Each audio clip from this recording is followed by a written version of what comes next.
Assalamualaikum warahmatullahi wabarakatuh. Waalaikumsalam warahmatullahi wabarakatuh. Alhamdulillah wassalatu wassalamu ala sayyidina Rasulillah sayyidina wa maulana Muhammad ibn Abdullah wa ala alihi wa sahbihi wa mawala. La haula wa la quwwata illa billah, amma ba'du. Bapak-bapak, ibu-ibu, saudara-saudara kaum muslimin rahimakumullah. Pada akhirnya yang gaiblah yang menentukan. Bertahun-tahun ngelancong, emang jodoh seret nggak jadi.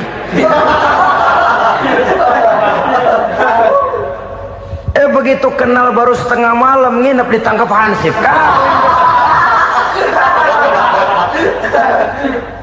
Hal-hal semacam itu kadang-kadang kita berpikir suuzon, gilet, perempuannya cakep banget, lakinya rebek amat. Memang begitulah jodohnya. Saudara hadirin ma'asyiral muslimin yang saya hormati, jadi hal-hal yang konkret saja kita yakini sepenuhnya ditentukan oleh satu superpower yang gaib itu tadi. Dari sanalah segala ketentuan itu berangkat dan kesanalah segalanya akan kembali. Maka kepercayaan kepada yang gaib meluruskan gerak hidup seseorang dan itu akan mengantarkan dia kepada meraih kemenangan. Satu. Yang kedua, wa yuqimunas shalah. Orang bertakwa yang akan meraih kemenangan itu adalah orang-orang yang mendirikan sholat. Kenapa sholat mengantarkan orang untuk meraih kemenangan? Yang jelas, inna sholata tanha anil fahsya'i wal munkar. Sholat mampu mencegah manusia dari perbuatan keji dan munkar. Banyak filsafat hidup yang terkandung di dalam sholat ini. Sejak kita wudhu sampai kita menghadap ke arah kiblat, sampai kita melakukan gerak-gerak sholat, bacaan-bacaan yang ada di dalam sholat, lalu sampai kepada mengucapkan salam. Banyak filsafat hidup yang terkandung di dalam sholat. Umpamanya saja, setelah takbiratul ihram mulai kita dengan sholat dalam posisi berdiri, diajarkan dalam kitab-kitab fikih agar kita melihat ke arah tempat sujud. Ini kan filsafat kehidupan. Kalau kamu sholat dalam posisi berdiri, lihat tempat sujud. Jangan sholat mata jelalatan, sebab nanti bisa mengurangi kekhusyuan. Jadi wajar kalau yang dikatakan bahwa yang paling afdol adalah shaf yang di depan. Kenapa? Secara harfiah pengertiannya akan lebih mengundang kekhusyuan. Kenapa? Kalau kita di shaf paling depan di masjid umpamanya paling banter kita lihat tembok. Tapi kalau kita shaf di tengah atau di belakang, orang-orang di depan kita pun akan kelihatan. Yang bajunya loreng, yang bajunya genggang, yang bajunya macam-macam. Kita lihat, kadang-kadang kita pikirin, ada yang bajunya bolong. Kita sholat tapi dalam hati, nih orang bajunya robek yang nggak tahu apa. Ada saja hal-hal yang mengusik kekhusyuan kita. Oleh sebab itu diajarkan dalam posisi berdiri, lihat, arahkan pandangan matamu kepada tempat sujud. Ini kan filsafat kehidupan. Maksudnya apa? Kalau lagi diri lihat dong tempat sujud. Kalau udah di atas ingat dong sama yang bawah. Kalau sudah tinggi ingat dong dari mana kamu berangkat. Kalau sudah berkuasa bantu dong yang lemah. Kalau sudah kaya santuni dong yang miskin. Kalau sudah alim bimbing dong yang awam. Ini filsafat kehidupan. Dalam posisi berdiri kau lihat tempat sujud. Ini akan melahirkan kepekaan sosial di mana seseorang mau tahu kepada orang lainnya. Bagaimanapun kaya kita, tinggi pangkat dan jabatan kita, jikalau hidup hanya untuk kepentingan perut sendiri saja, rasanya belum membawa manfaat di dalam kehidupan kita. Tapi efek yang tertinggi sesungguhnya, sholat mencegah manusia dari perbuatan keji dan munkar.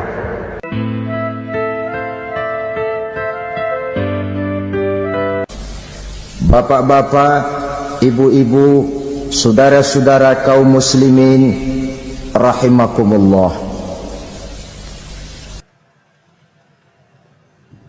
Di dalam kehidupan kita sebagai seorang muslim, minimal 5 kali dalam sehari semalam kita mendengar seruan untuk mendirikan solat yang disebut azan. Ada kalimat menarik di dalam kalimat azan itu, yakni seruan hayya 'alal falah, marilah menuju kepada keberuntungan, marilah meraih kemenangan. Seruan ini adalah kecenderungan dari setiap manusia, apapun warna kulitnya. Artinya, setiap orang dalam hidup selalu ingin meraih dan mencari kemenangan. Kemenangan akan melahirkan kepuasan batin, dan kepuasan batin memberikan kebahagiaan.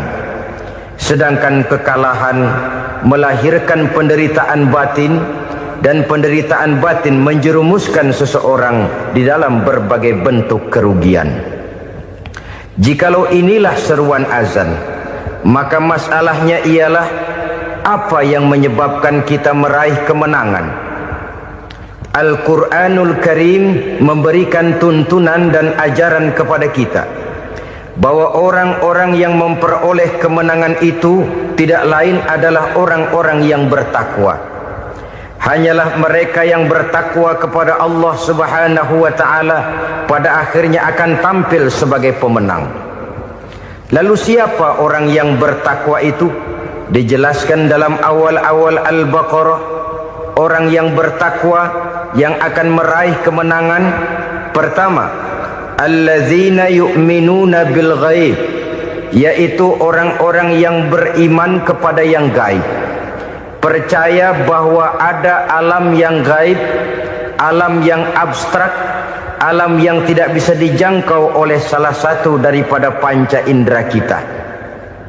Mereka percaya dan beriman kepada adanya malaikat, beriman kepada adanya iblis dan jin, beriman kepada adanya alam kubur, beriman kepada adanya alam mahsyar, beriman kepada adanya alam akhirat, beriman kepada adanya surga dan neraka. Beriman bukan cuma sekedar beriman dalam ucapan bibir saja, tetapi beriman yang nilai iman itu mampu mewarnai gerak dan gaya hidupnya. Iman yang meresap sampai ke tulang sumsum, kemudian memberikan dampak positif di dalam kehidupan manusia. Alam, kita tahu, adalah sesuatu yang selain Allah, dan Allah bukanlah alam. Apapun namanya selain daripada Allah, itu adalah alam. Alam pada hakikatnya terbagi menjadi dua. Ada alam syahadah, alam nyata, alam konkret, alam yang bisa dijangkau oleh salah satu indera kita. Kemudian ada alam ghaib, alam yang tidak bisa dijangkau oleh panca indera kita, alam metafisika, alam abstrak, alam yang wajib kita imani keberadaannya. Kita percaya bahwa malaikat itu ada, kita percaya kepada jin, bahwa jin itu ada, kita percaya kepada adanya iblis dan setan. Bukan percaya kepada iblis dan setannya, percaya bahwa iblis dan setan itu ada. Itu termasuk salah satu daripada sifat orang yang bertakwa kepada Allah. Saudara-saudara kaum muslimin rahimakumullah, kecenderungan pembangunan yang lebih bersifat materialistis biasanya menggeser aspek kehidupan rohani. Orang berpikir empiri, dan dalam pola pikir yang demikian maka alam gaib tidak lagi mendapat perhatian. Aspek kehidupan yang bersifat rohaniah malah mulai ditinggalkan. Akibatnya terjadilah kepincangan di dalam kehidupan kita. Pernah ada satu pengalaman pribadi dalam perjalanan kembali ke tanah air. Dalam pesawat di sebelah kanan saya duduklah seorang Jerman namanya Heiner Simonsen. Iseng saya ajak kenalan, saya ajak ngobrol, saya tanya dia. Saya bilang, Mas Henner ini, kalau pesawat yang kita tumpangi ini jatuh ke bawah, kira-kira apa yang bakal terjadi, Mas? Dia bilang, kita semua akan mati. Begitu? Iya. Oke. Apa itu mati? Tanya saya. Dia bilang, untuk tahu apa itu mati, kita harus tahu lebih dahulu apa itu hidup. Saya pikir nih bule bisa ngomong juga. Baiklah kata saya. Apa hidup menurut Anda itu?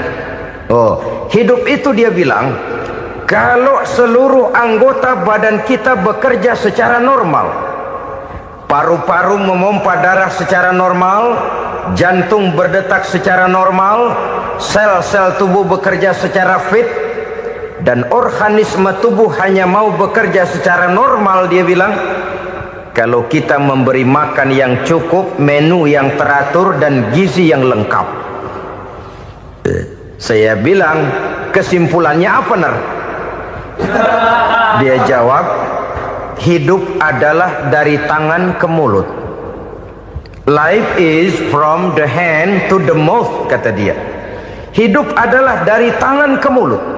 Jadi masalah hidup tidak lebih daripada masalah isi perut. Orang pergi pagi, pulang sore, peras keringat, banting tulang, perut yang dibelain. Saya bilang, you are wrong. Sampean salah, Ner. Kamu orang Islam bukan? Bukan. Pantas. Kenapa saya salah? Dia bilang, ya jelas salah. Salahnya di mana? Kamu ini manusia. Kalau hidup cuma dari tangan ke mulut, saya bilang, kambing di kampung saya juga begitu pikirannya, Ner. Itu kambing di kampung saya, asal perutnya kenyang, sudah hidup dia. Perkara besok bagaimana, lusa prospeknya macam mana, bulan depan ada apa, kambing nggak pernah mikir. Di kampung saya kambing juga pikirannya begitu. Kamu Kristen ya? Tadinya. Loh kok tadinya, lalu apa sekarang kamu ini? Dia bilang, sekarang saya netral.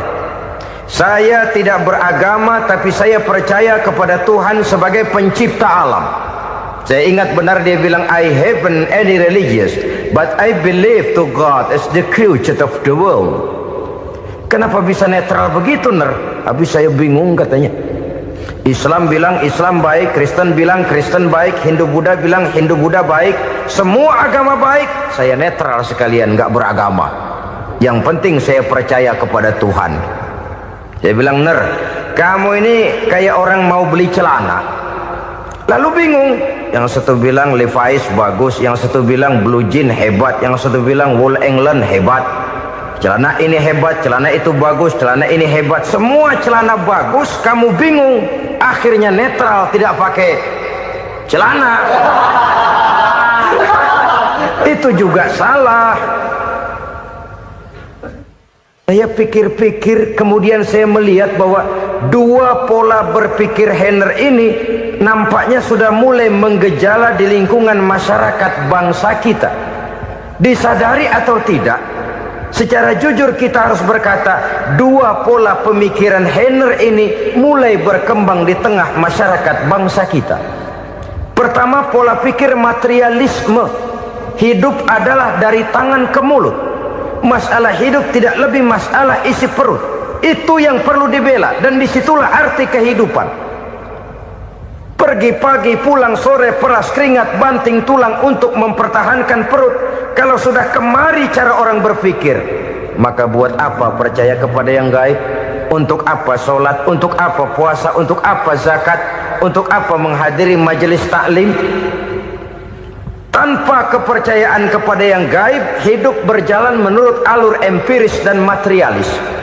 Kalau sudah ke sana cara orang berpikir, biasanya orang lalu cenderung menghalalkan segala cara. Hanyalah orang yang percaya bahwa akhirat ada. Hanyalah orang yang percaya bahwa alam kubur itu ada. Hanyalah orang yang percaya bahwa malaikat itu ada, hidupnya akan lebih terarah dan terkendali. Karena kepercayaan kepada yang gaib, yang merupakan fase daripada kehidupan setelah hidup yang sekarang ini, mewarnai gerak pribadi seseorang di dalam dia melakukan kegiatan hidupnya. Pola berpikir materialisme, disadari atau tidak, mulai menggejala di lingkungan masyarakat bangsa kita.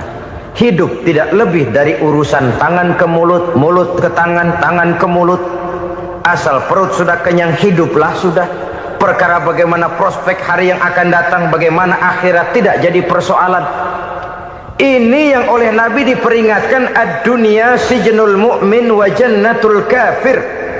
Dunia adalah penjara bagi orang beriman dan surga bagi orang kafir. Dulu di zaman Belanda hadis ini pernah disalah tafsirkan, disalah artikan, digunakan sebagai senjata untuk mengkebiri dan membuat impoten umat Islam.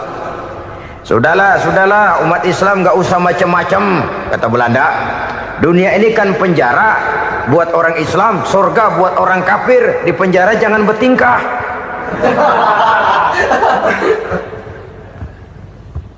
Pengertiannya tidak begitu.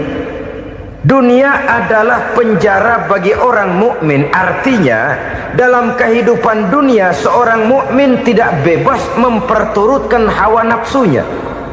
Di penjara hawa nafsunya. Sebaliknya surga bagi orang-orang kafir. Buat orang kafir surgalah dunia ini.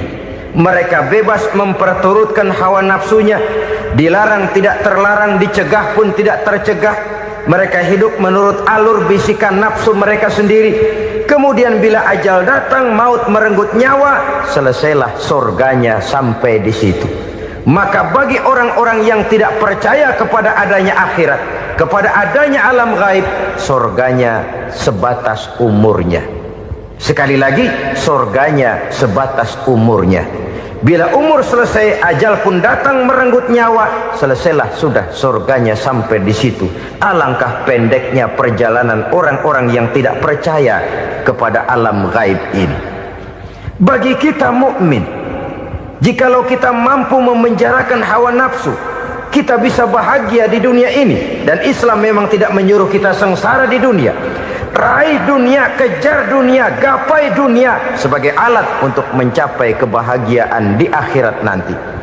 Hidup adalah satu perjalanan panjang yang terbentang sejak kita terlahir dari alam rahim sampai kepada alam akhirat nanti. Andai kata kita gagal meraih kebahagiaan di dunia, toh kita masih punya akhirat. Tapi jangan jadi dalil yang melemahkan semangat. Biarin dah kita di dunia kebelangsak, yang penting akhirat. Akhirnya dunia benar-benar kebelangsak. Bagaimana dunia ini bisa kita raih, dan bagaimana meraih dunia untuk menunjang kepentingan akhirat nanti. Yang kedua, dari pikiran Heiner yang saya lihat menggejala di lingkungan masyarakat bangsa kita, timbulnya manusia-manusia netral. Seolah-olah Tuhan yes, agama no. Sama Tuhan percaya, agama ogah. Tuhan ngangguk, giliran agama godeng. Padahal hampir dalam setiap ayat dalam Quran, kata-kata amanu biasanya bergandeng dengan wa amilus sholihat. Iman dan amal soleh. Ini sebagai isyarat Tuhan dan agama jangan pernah dipisah-pisah. Apabila kita bertuhan, maka kita harus beragama. Apabila kita beragama, maka agama itu harus bersumberkan dari Tuhan yang kita imani itu. Tidak mungkin kita pisah, Tuhan yes, agama no. Sama Tuhan percaya tapi agama bikin sendiri. Sembayangnya cukup bengong 2 jam madep ngulon.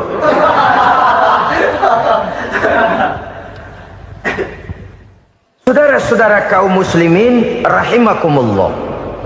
Jadi dengan demikian, agama yang kita akui merupakan unsur mutlak di dalam pembangunan sekarang ini, merupakan bagian dari kehidupan yang menuntun kita bahwa di balik alam nyata ini, di balik alam syahadah ini ada alam gaib.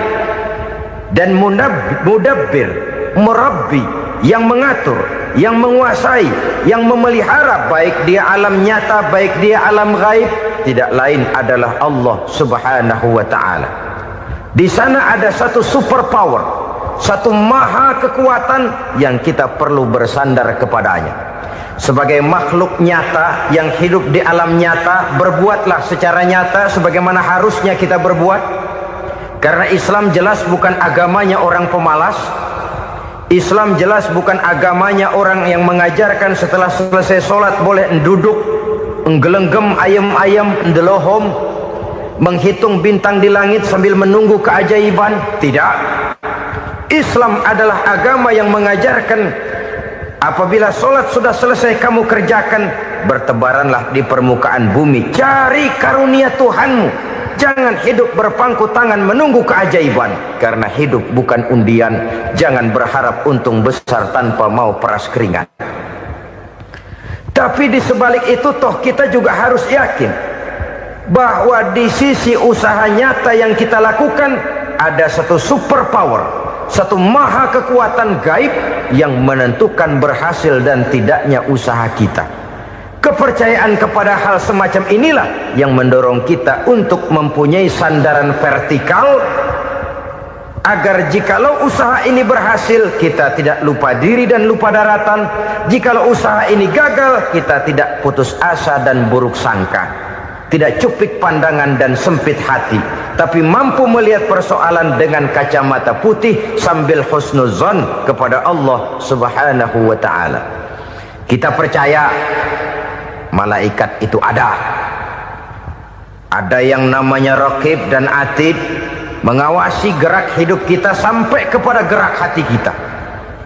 Ini memberikan sugesti agar kita berhati-hati, tidak sejengkal tanah pun kita bisa berlindung dari pengawasan Raqib dan Atid. Ada Munkar Nakir yang akan menyoal kita di alam kubur. Ada malaikat Malik penjaga neraka, ada malaikat Ridwan yang menjaga surga. Kita percaya kepada adanya jin, kita percaya kepada adanya setan, iblis. Percaya kepada adanya, bukan mempercayai si setan, si iblis lalu menjadikannya sebagai teman. Tidak. Percaya bahwa mereka itu ada dan merupakan makhluk Allah yang gaib yang diciptakan Allah Azza wa Jalla. Kepercayaan kepada alam gaib memberikan motivasi terhadap gerak lahir manusia, sehingga dengan motivasi kepercayaan kepada yang gaib, gerak lahir jadi lebih terarah, jadi lebih terpelihara. Pernah seseorang bertanya, "Pak, apakah adanya akhirat bisa dibuktikan secara ilmiah?" Saya bilang tidak bisa, tidak bisa. Kenapa? Karena yang berangkat nggak pernah pulang kembali lagi. Kalau dia pulang kemari bisa kita tanya bagaimana enak di sono. Cuma secara moral saya katakan, lebih beruntung orang yang percaya kepada akhirat daripada yang tidak. Sekarang saudara percaya akhirat ada, lalu saudara baik-baik di dunia, sholat, puasa, zakat, menolong orang lain, menebarkan kebajikan. Saudara mati, andai kata akhirat tidak ada, toh dalam hidup saudara sudah berbuat baik. Paling tidak nama saudara akan dikenang sebagai orang baik. Sebaliknya, saudara percaya, kata saya, bahwa akhirat tidak ada, lalu hidup semau-maunya, tenggelam dalam maksiat dan munkarat, menentang Allah, tidak mau ruku dan sujud. Lalu saudara mati, kemudian akhirat ada. Ayo, mau apa? Bekal tidak punya. Jadi secara moral lebih beruntung orang yang percaya kepada adanya akhirat daripada yang tidak percaya. Dan itu alam gaib yang tidak bisa dibuktikan secara eksakt. Jangankan untuk membuktikan seperti itu, dalam kehidupan sehari-hari saja yang kita rasakan tidak selalu berbentuk toh. Angin, bagaimana sih bentuknya angin? Kita tidak tahu. Merah, buktinya kalau dikerok merah. Yang merah itu kulit, yang kulit kita bukan anginnya. Sakit, rasa sakit itu ada, tapi bagaimana bentuk sakit kita nggak pernah tahu. Kalau kita makan cabai pedas, bagaimana bentuk pedas itu tidak ada, tapi rasa ada. Bentuk pedas hijau, cabenya bukan pedasnya. Tidak semua yang kita rasakan bisa kita gambarkan dalam bentuk yang konkret. Oleh karena itu, sekali lagi bahwa kepercayaan kepada alam yang gaib mampu memberikan satu sugesti yang menata kehidupan seseorang lebih lurus, lebih terarah, dan lebih terkendali. Maka wajar kalau kepercayaan kepada yang gaib mengantarkan seseorang untuk meraih kemenangan. Kenapa? Dia percaya kepada yang gaib, bahwa akhirat ada, bahwa alam kubur ada, bahwa pertanggungan jawab itu ada. Maka dia lalu tidak hidup saenae udele dewe, itu loh. Tidak hidup menurut seleranya sendiri, terarah, teratur. Ini cirinya yang pertama. Orang bertakwa yang akan meraih kemenangan, mereka beriman, mereka percaya kepada yang gaib. Bahkan hal-hal konkret saja selalu berangkat dari yang gaib. Saudara-saudara, para remaja, para pemuda sekarang ini tidak pernah tahu toh siapa yang akan jadi teman hidup saudara. Kita bisa saja ngerancang, mentargetkan, tapi toh akhirnya yang namanya jodoh bukan kekuasaan kita. Rezeki di luar kemampuan kita. Begitu juga ajal. Maut, jodoh, ajal adalah contoh-contoh konkret bahwa pada akhirnya yang gaiblah yang menentukan. Bertahun-tahun ngelancong, emang jodoh seret, nggak jadi.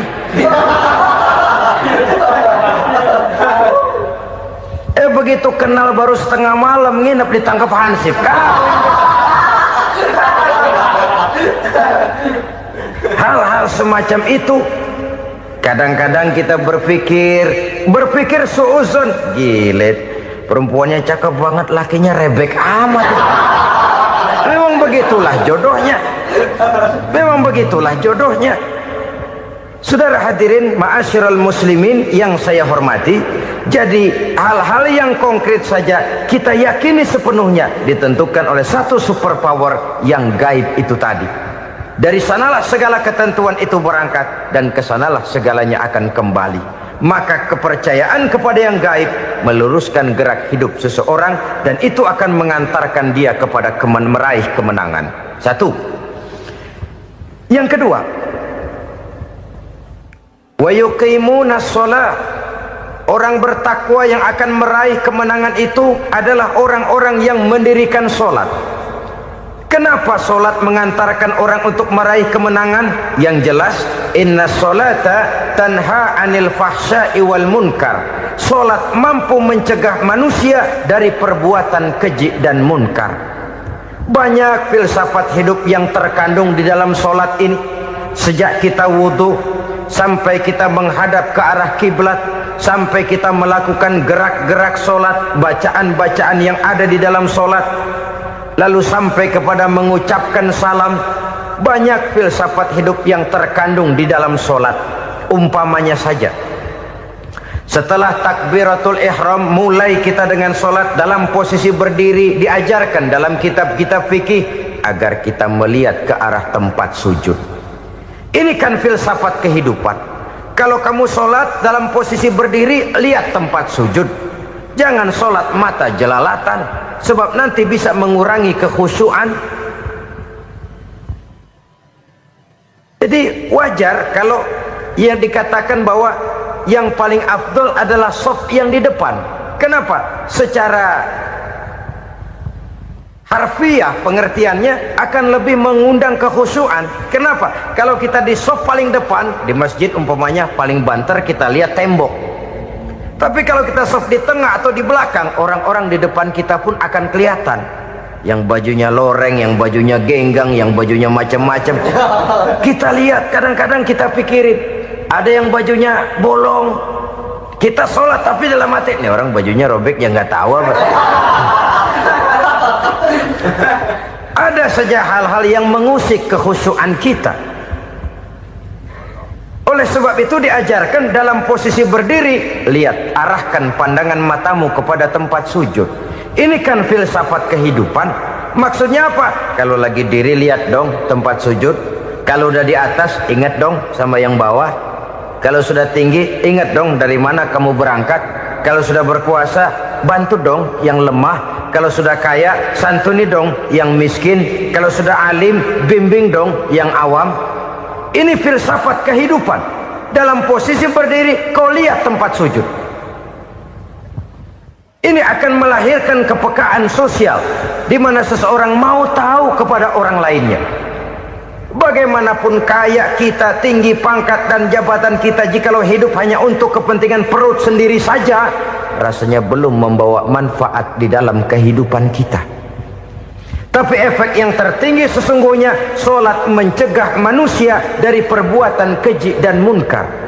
Perbuatan keji dan munkar, walaupun kelihatannya mendatangkan uang, membawa keuntungan, tapi itu keuntungan semu, keuntungan sementara. Dengan menipu orang lain kita bisa dapat untung, tapi tidak membawa berkah, dan itu adalah kerugian besar dalam kehidupan kita.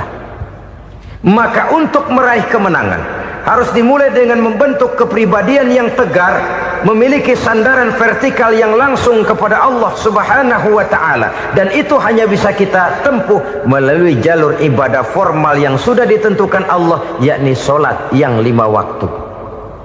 Untuk memperkuat itu ada solat-solat sunnah, rawatib, nawafil sebagai terminal kontrol cadangan untuk memelihara stabilitas temperatur batin di dalam kita berhubungan dengan zat yang maha gaib, yaitu Allah Subhanahu wa ta'ala. Orang sering bertanya, Pak, itu tetangga saya nggak sholat, duitnya nggak habis-habis, Pak. Nggak sholat tapi mobilnya tambah terus, nggak sholat tapi usahanya makin maju. Tapi di sisi lain ada orang yang rajin sholat, rezekinya butak bener, anaknya mana kurus, mana korengan. Saudara hadirin ma'asyiral muslimin rahimakumullah, harus saya katakan bahwa solat memang bukan untuk cari duit. Solat adalah sandaran vertikal kita kepada Allah. Sedangkan soal rezeki itu berkaitan dengan sifat Allah maha pengasih dan maha penyayang. Allah maha pengasih, siapapun dikasih kalau mau usaha. Allah maha penyayang, tidak semua orang disayang oleh Allah Azza wa Jalla. Dan belum tentu banyak harta itu merupakan nikmat. Mungkin juga istidraj. Artinya istidraj itu dikasih tapi diambulin, kalau bahasa Betawinya itu. Dikasih tapi diambulin, itu bukan merupakan nikmat sesungguhnya, lebih merupakan azab dari Allah Subhanahu wa ta'ala.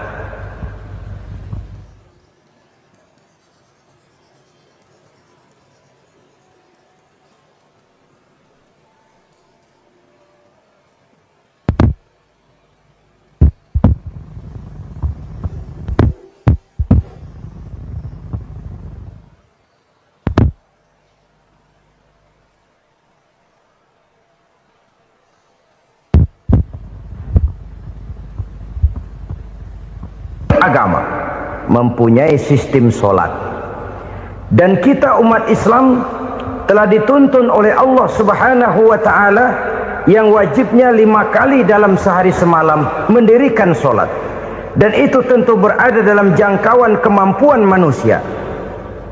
Pada awalnya barangkali kita memang merasa solat itu satu kewajiban, tapi semakin kita hayati makna, manfaat dan filsafat yang terkandung di dalam ajaran solat, semakin sampai kita kepada keyakinan bahwa solat adalah keperluan kita. Sehingga pada waktu tertentu dinilai puncaknya, kita tidak lagi akan berkata saya wajib solat, tapi kita akan berkata saya perlu solat. Kalau kita sudah merasakan itu adalah keperluan kita, nah di sanalah kita baru akan merasakan ruginya kalau hal itu tidak kita laksanakan. Sepanjang kita masih berkata saya wajib sholat, kita akan lebih merasakan dia sebagai beban ketimbang sebagai keperluan. Yang jelas Allah tidak memerlukan ibadah yang kita laksanakan ini. Dengan kata lain, Andai kata satu dunia penuh ini orang tidak ada yang sholat satu pun, Allah tidak akan turun dari jabatan Tuhan.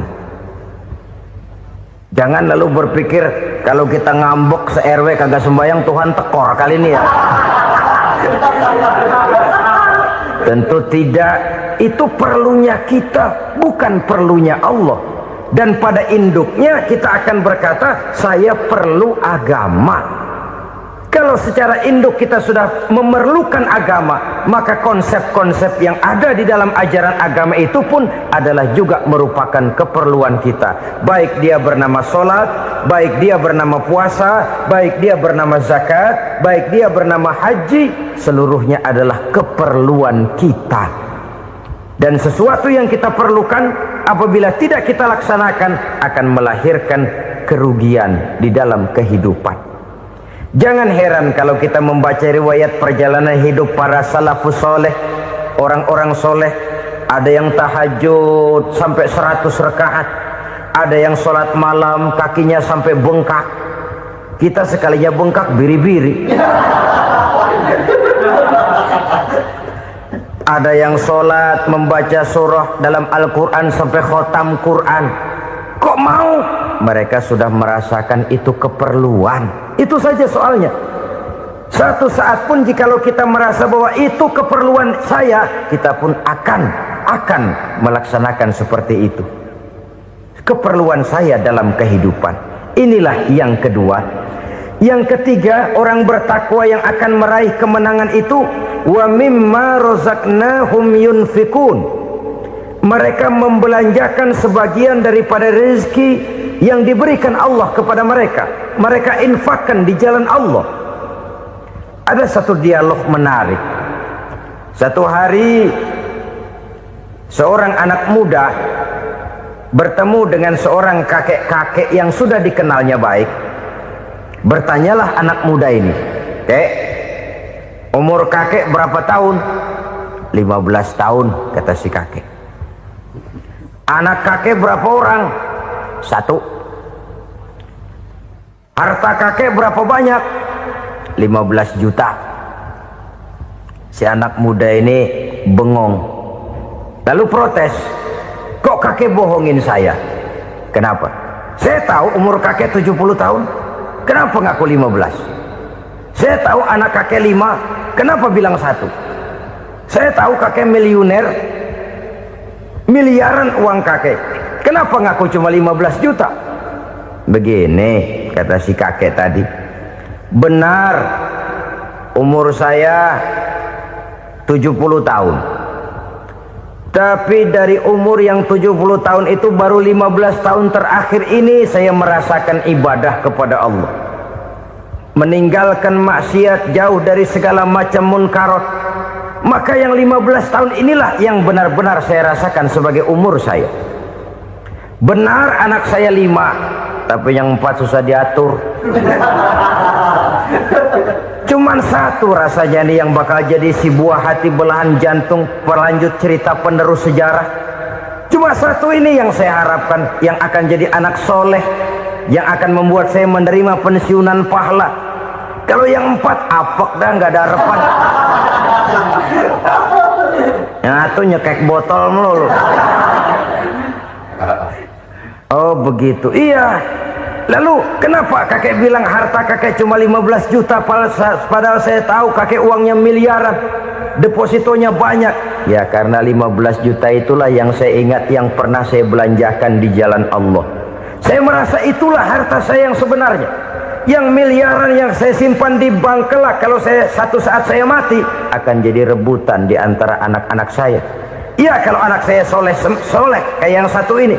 Kalau yang 4 tadi udah tulen dia bakal berantem dah berebut tuh.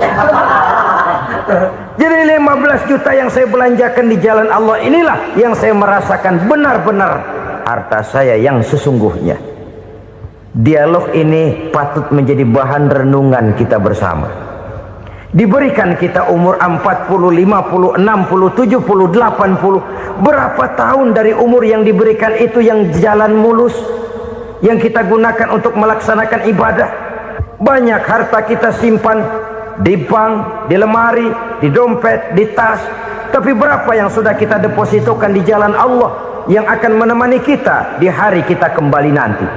Maka orang bertakwa yang akan meraih kemenangan, wa mimma razaqnahum yunfikun, mereka membelanjakan sebagian dari rezeki yang diberikan Allah di jalan Allah subhanahu wa ta'ala. Ma'asyiral muslimin rahimakumullah, zahirnya memang kita memberikan kepada orang lain, tapi hakikatnya kita menyimpan untuk diri kita sendiri. Kita memberikan kepada yatim piatu 25.000, zahirnya kita memberikan si yatim, hakikatnya kan kita cuma nyimpan. Saya berikan, titip kepadamu, ini untuk saya di akhirat. Kau boleh belikan baju, kau boleh belikan untukmu makan, kau boleh bayarkan sekolahmu. Ini untuk saya. Hakikatnya kita nyumbang masjid 1 juta, zahirnya kita berikan kepada panitia masjid, tapi hakikatnya kan cuma titip 1 juta ya, untuk saya di alam kubur nanti. Silahkan kau boleh belikan semen, ini uang, belikan besi, belikan pasir, saya cuma sekedar titip untuk kepentingan saya. Hakikatnya kita cuma sekedar menitip. Sebagaimanapun pada hakikatnya, apapun yang kita miliki dalam kehidupan kan cuma sekedar hak guna pakai, bukan hak milik mutlak. Harta kita, rumah kita, kendaraan kita, kebun kita, pabrik kita, hak guna pakai saja. Hak milik mutlak cuma untuk Allah subhanahu wa ta'ala. Saudara-saudara kaum muslimin rahimakumullah, ini yang ketiga. Kemudian yang keempat, orang-orang bertakwa yang akan meraih kemenangan, allazina yu'minuna bima unzila ilaika, mereka yang beriman, mereka yang percaya kepada apa yang telah diturunkan kepadamu Muhammad, ay Al-Quran, yakni Al-Quranul Karim. Setelah percaya kepada yang gaib, mendirikan solat, kemudian menginfakkan sebagian dari rezeki yang diberikan Allah, mereka juga lalu percaya kepada yang diturunkan terhadap Nabi, yaitu tidak lain Al-Quranul Karim. Sekali lagi di sini, percaya bukan hanya sekedar percaya saja, tetapi percaya lalu menjadikan Al-Quran itu sebagai pedoman hidup. Sebab memang Al-Quran itu adalah GBHM, garis-garis besar haluan muslim. Apa yang harus kita lakukan, apa yang harus tidak kita lakukan, bagaimana mestinya kita bertingkah laku dan berbuat, seluruhnya tercantum di dalam Al-Quranul Karim. Itu sebabnya ketika satu hari Aisyah ditanya bagaimana akhlak Rasul, beliau menjawab, kana Rasulullah sallallahu alaihi wasallam khuluquhul Quran. Akhlak daripada Rasulullah tidak lain adalah Al-Quran. Jawaban simpel ini memberikan gambaran bahwa keseluruhan daripada konsepsi Quran sudah diterjemahkan dalam kehidupan Rasulullah sallallahu alaihi wasallam. Karena kita tahu akhlak adalah keseluruhan dari gerak hidup manusia. Sejak ia berpribadi, berumah tangga, bertetangga, bermasyarakat, sampai kepada berbangsa dan bernegara, Al-Quran tetap memberikan sentuhan nilainya. Oleh karenanya, orang-orang yang bertakwa adalah orang-orang yang menjadikan Al-Quran sebagai pedoman dalam kehidupannya. Dan kita yakini Al-Quran diturunkan kepada Nabi Muhammad bukan merupakan produk Nabi Muhammad. Isi dan redaksinya langsung dari Allah subhanahu wa ta'ala. Kemudian cirinya yang kelima, orang bertakwa yang akan meraih kemenangan itu, wa ma unzila min qablika, tidak hanya sekedar percaya kepada yang diturunkan terhadap Nabi Muhammad yaitu Al-Quran, mereka juga percaya kepada apa yang pernah diturunkan kepada para nabi, kepada para rasul sebelum Nabi Muhammad. Percaya kepada adanya suhuf, percaya kepada adanya Taurat, percaya kepada adanya Injil, percaya bahwa Allah dahulunya sudah menurunkan Taurat kepada Musa, percaya bahwa Allah sudah menurunkan Injil kepada Isa, percaya Injil ada, Taurat ada, diturunkan Allah untuk Isa dan Musa, tetapi tidak wajib mengamalkannya karena kita sudah diberikan Al-Quranul Karim. Ini yang perlu saya garis bawahi. Kita percaya Allah telah menurunkan Injil dahulu kepada Isa. Kita percaya bahwa Allah telah menurunkan Taurat dahulunya kepada Nabi Musa. Kadang-kadang ini dijadikan dalih, dikacaukan pengertiannya. Quran saja mengajarkan bahwa orang yang bertakwa harus percaya kepada Injil, maka pakailah Injil. Apalagi kalau ayat sebelumnya ditilap, dihapus, dihilangkan, Injilnya yang ditekankan, maka akan terjadilah penekanan yang salah arah. Karena salah arah akhirnya bisa merusak dan menghancurkan akidah. Ketika Rasul suatu saat pernah ditanya orang, "Ya Rasul, bagaimana sikap kita sebagai muslim terhadap Injil yang ada sekarang?" Beliau menjawab, "La tukadzibuhu jami'an wa la tusaddiquhu jami'an." Jangan didustakan seluruhnya, jangan juga dibenarkan semuanya. Artinya, ini sudah merupakan gambaran dari Rasul bahwa dalam Injil yang ada sekarang masih ada ajaran-ajaran tauhid yang dibawa oleh Nabi Isa dan diajarkan kepada umatnya.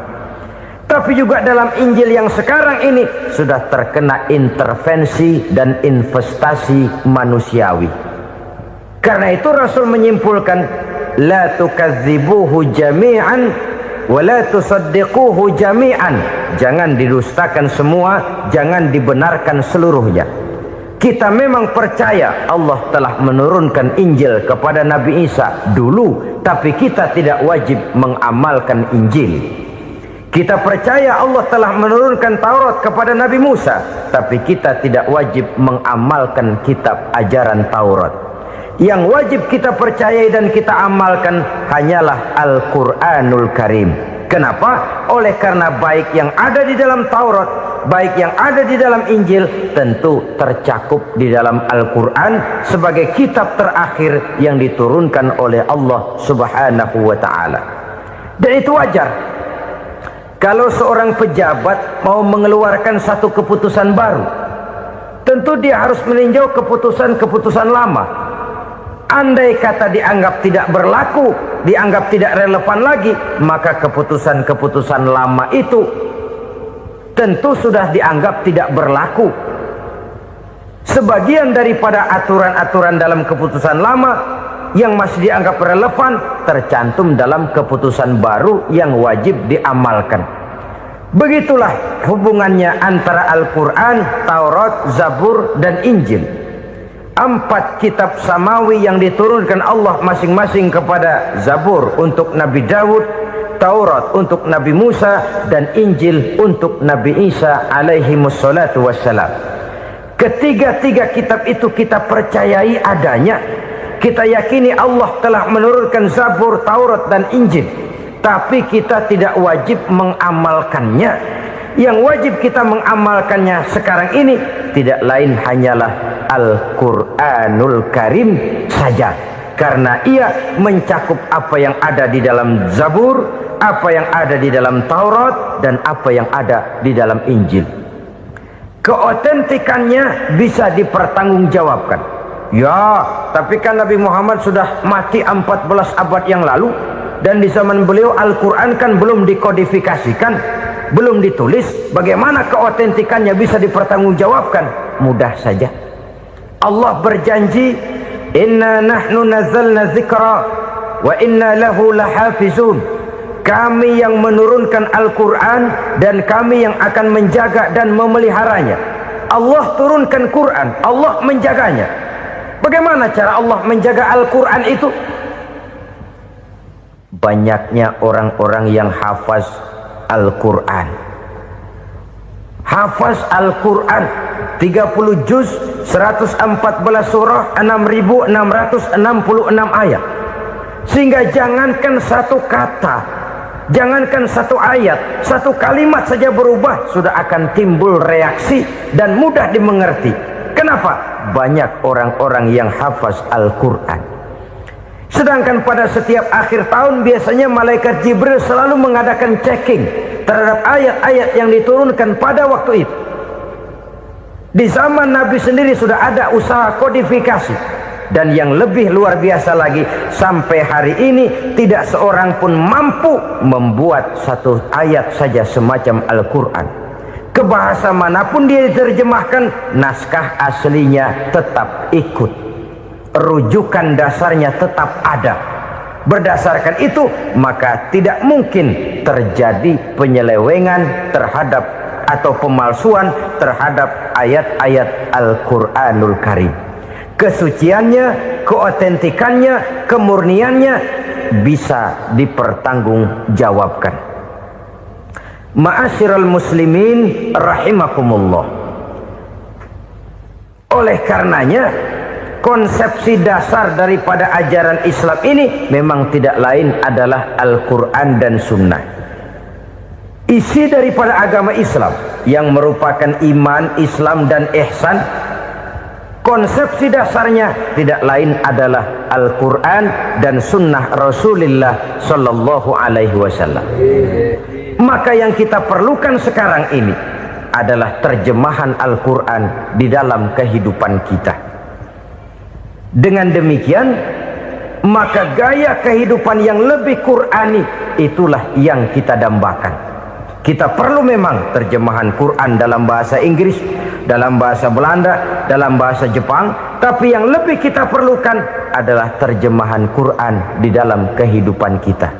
Konsekuen, tidak memanipulasi, ringan sama kita jinjing, berat sama kita pikul.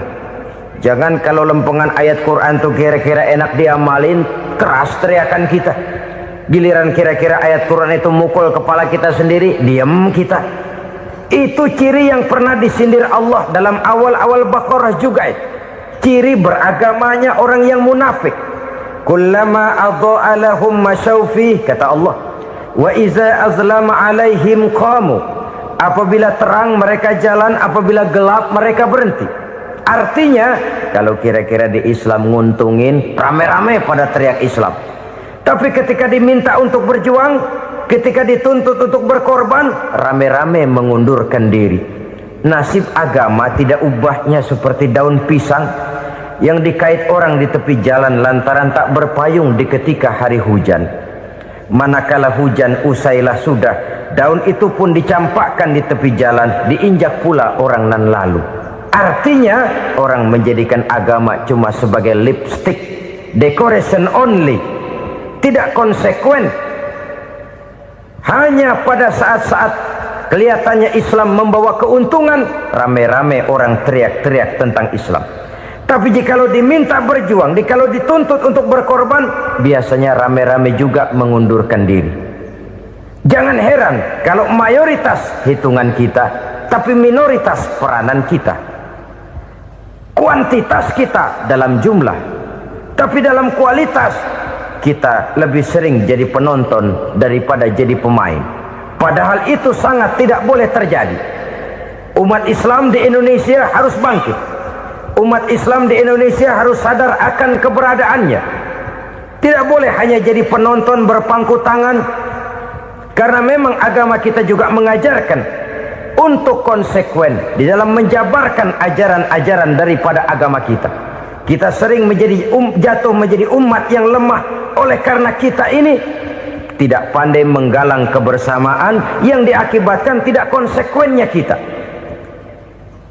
Diistilahkan bahwa umat Islam di dalam menggalang kebersamaannya itu harus seperti orang main sepak bola. Saudara-saudara kan tahu orang main sepak bola itu. Orang main sepak bola, kalau pertandingan belum dimulai sih silakan saja kumpul di luar lapangan, atur strategi yang baik. Tapi kalau pertandingan sudah dimulai, turun ke lapangan hijau, jangan kumpul terus. Ada sepak bola gotong royong, mundur-mundur rame-rame, depan ke depan kumpul melulu mainnya. Kalah. Orang main sepak bola itu ya harus ada penyerang tengah, harus ada penjaga gawang, harus ada strikernya, harus ada kiri luarnya, kanan dalamnya yang jadi backnya. Posisi boleh bermacam-macam, tapi yang penting saling ngoper untuk menggolkan gawang lawan. Begitulah umat Islam ini. Boleh ada yang jadi pejabat, boleh ada yang jadi pengusaha, boleh ada yang jadi petani, silakan ada yang jadi seniman, ada yang jadi penyair, ada yang jadi artis sekalipun. Tapi kalau sudah berhasil menguasai bola, jangan lupa operannya. Operan itu yang langka. Kita ini muslim kadang-kadang kalau sudah memegang menguasai bola, kalau belum mau mampus, belum mau ngoper. Nanti kalau sudah nggak punya bola, baru mau ngoper. Kalau sudah dengar-dengar mau dekat pensiun, baru mau jihad, baru mau berjuang, baru mau ngurus pesantren. Tanda tangan sudah tidak laku, memo sudah tidak dihargai, baru mau berjuang. Kemarin kemana, Mas? Kita tidak pandai memanfaatkan posisi. Dengan kata lain, kalau kembali kepada persoalan kita, konsekuensi kita terhadap agama yang kita anut ini belum ideal. Kita masih lebih sering berislam ini pada saat-saat yang menurut perhitungan kita membawa keuntungan. Tapi kalau diminta berjuang, dituntut berkorban, yang itu pun hakikatnya adalah untuk kepentingan kita juga. Allah tidak pernah menuntut kita untuk jihad bagi kepentingan Allah, itu tidak. Berjuang menegakkan agama Allah, apakah untuk kepentingan Allah? Tidak. Untuk kepentingan kita. Sebab nilai-nilai jihad itu pada akhirnya akan membawa kita kepada satu kebahagiaan. Setidaknya kalau tidak di dunia, tentu di akhirat sebagai syahid. Oleh karena itu, pada bagian akhir ini saya ingin mengajak, marilah kita konsekuen. Sekali kita berkitabkan Al-Quranul Karim, mari dia kita jadikan pedoman. Jangan cuma kita jadikan sebagai penghias dinding, pelengkap rumah, bahwa di rumah kita ada Al-Quran, tapi yang baca kecoa. Habis pada bolong tuh Quran. Yang penting kan punya Quran. Ditaruh di pintu rumah. Biar apa? Biar kuntilanak kagak masuk katanya. Ya apa itu nasib Quran, cuma kerjanya jaga pintu, ngusir kuntilanak, ngusir memedi.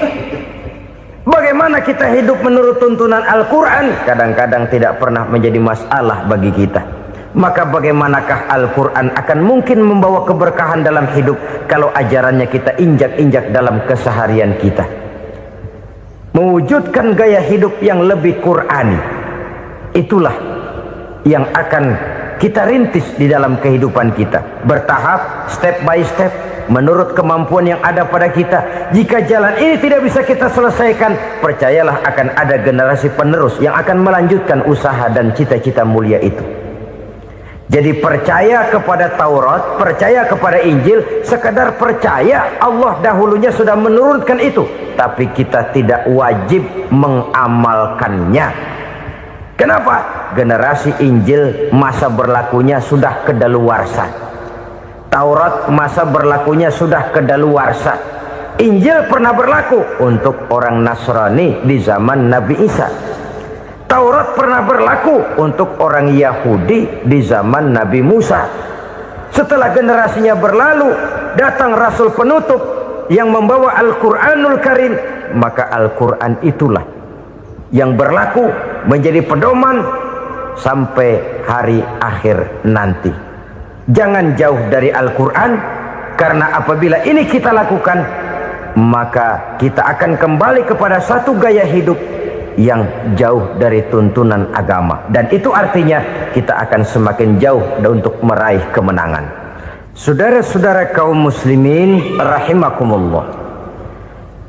Yang keenam, yang terakhir, orang-orang bertakwa yang akan meraih kemenangan itu wabil akhirati hum yuqinun.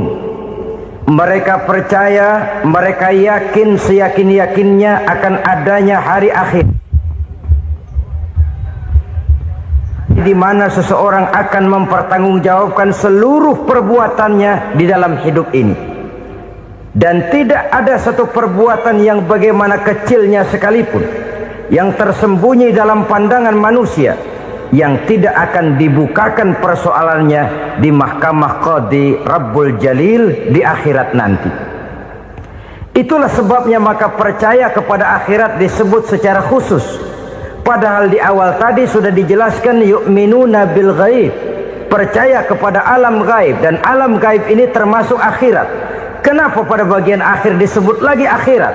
Karena ternyata bahwa kepercayaan kepada adanya akhirat merupakan induk dari kepercayaan terhadap adanya malaikat, setan, jin dan lain sebagainya, dan akan lebih memberikan sugesti dalam kehidupan manusia untuk meluruskan gerak hidupnya. Jikalau satu saat tergerak hati akan berbuat kejahatan, ingin mencuri, sadarlah, awas ada akhirat. Sebab kalau kita cuma teriak awas ada polisi, itu cuma tertunda sementara. Begitu polisi meleng, embat. Kalau kita ingin berbuat jahat cuma berteriak awas ada hansip, cuma sementara kehansip itu ada. Tapi kalau ceritanya awas ada akhirat, mau menyeleweng awas ada akhirat, mau berjudi awas ada akhirat, mau mencuri awas ada akhirat. Keyakinan yang akan meluruskan gerak hidup manusia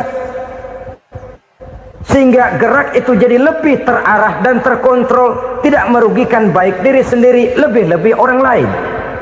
Ternyata bahwa kepercayaan kepadanya adanya hari akhirat sanggup menjadi sumber daya kontrol dari kehidupan manusia, sehingga ia tidak terjebak dalam perbuatan maksiat dan munkarat. Saudara-saudara kaum muslimin, inilah saja yang kita bicarakan pada pertemuan kali ini. Semoga Allah subhanahu wa ta'ala memberikan kekuatan zahir dan batin kepada kita untuk dapat meraih kemenangan dengan beriman kepada yang gaib, mendirikan solat, membelanjakan sebagian dari rezeki yang diberikan Allah, percaya kepada Al-Quran, beriman kepada kitab-kitab yang diturunkan sebelum Al-Quran, lalu meyakini adanya hari akhirat. Terima kasih atas segala perhatian, mohon maaf atas segala kekurangan. Usikum wa nafsi bitaqwallah. Wassalamu alaikum warahmatullahi wabarakatuh. Waalaikumsalam warahmatullahi wabarakatuh. Alhamdulillah, la hawla wa la quwwata illa billah, amma ba'du. Bapak-bapak, ibu-ibu, saudara-saudara kaum muslimin rahimakumullah. Yang celakanya lagi, lahirlah budaya jilat menjilat, upeti dan lain sebagainya, asal tujuan bisa tercapai. Sementara itu yang miskin ingin cepat menjadi kaya, sedang yang kaya ingin menjadi lebih kaya lagi.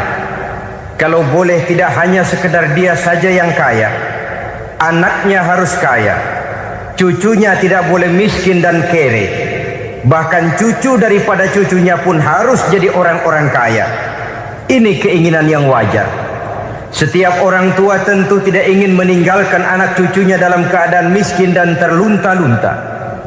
Yang tidak wajar kalau keinginan itu membuat orang lalu menghalalkan segala macam cara, menyalahgunakan fasilitas yang dimilikinya, apalagi kalau dia berada dalam satu posisi di mana seharusnya dia memberikan contoh dan keteladanan. Maka akibatnya timbullah krisis wibawa, yang dari krisis wibawa ini mengendorlah disiplin. Sesungguhnya orang lalai, orang tidak mau berdisiplin karena di mukanya, di matanya, dalam pandangannya tidak ada lagi orang yang dianggapnya berwibawa. Dan wibawa itu hilang oleh karena orang merasa tidak ada keteladanan yang patut dijadikan contoh dalam kehidupannya. Inilah sesuatu yang kurang dirasakan di zaman kita sekarang ini. Bukan kurangnya teori, bukan kurangnya segala macam kaedah dan dalil, tetapi yang kita rasakan sekarang ini kurangnya contoh dan keteladanan dari orang-orang yang seharusnya memberikan contoh dan keteladanan itu. Berangkat dari sejarah dan kehidupan Rasulullah sallallahu alaihi wasallam, keberhasilan yang beliau peroleh, salah satu dasar utamanya ialah satunya kata dan perbuatan. Tidak bermental ganda, tidak bermain minyak di atas air, tidak menggunting dalam lipatan. Lidahnya adalah hatinya, ucapannya adalah perbuatannya, dan apa yang beliau ajarkan kepada orang lain, beliaulah pelaksana pertamanya. Saudara-saudara kaum muslimin rahimakumullah. Sementara itu pada sisi lain, yang miskin ingin cepat menjadi kaya, maka ia terjebak dalam prinsip tujuan menghalalkan cara apapun saja dilaksanakan asal dia bisa segera menjadi kaya. Maka salah satu jalan yang banyak dilaksanakan orang untuk mencapai kekayaan tanpa harus peras keringat dan banting tulang seperti umumnya orang adalah melalui satu jenis permainan yang umumnya kita kenal dengan nama judi. Ada dua bentuk dan pola daripada judi. Walaupun seiring dengan kemajuan ilmu pengetahuan dan teknologi canggih, peradaban manusia semakin tinggi, maka jenis macam judi yang dimainkan oleh manusia ikut-ikut menjadi canggih. Tetapi pada umumnya ada dua jenis macam judi itu. Pertama, ada judi yang dilakukan secara langsung, dalam arti seorang petaruh berhadapan dengan bandar atau orang berhadapan dengan orang. Dari judi yang dilaksanakan secara langsung ini, efek negatif yang segera bisa kita lihat dengan nyata. Pertama, timbulnya rasa dendam dan permusuhan.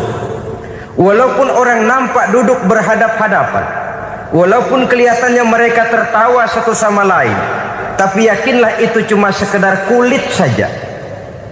Pikiran yang ada dalam benak tiap-tiap orang yang terlibat dalam perjudian tidak lain ialah bagaimana saya bisa mengalahkan lawan main saya. Akibatnya tentu bisa kita pastikan akan timbullah dendam dan permusuhan bagi yang kalah, akan timbullah rasa sombong dan menganggap remeh orang lain bagi yang menang. Yang kedua, lalainya orang kepada apa yang menjadi tanggung jawab dan kewajibannya. Orang bisa lupa kepada anak dan istri.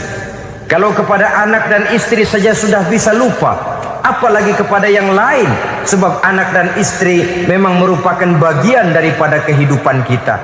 Konon lagi saudara, konon lagi keluarga yang lain, anak istri saja bisa terlupakan oleh penyakit dan permainan yang bernama judi ini. Yang ketiga, hilangnya rasa sayang kepada harta.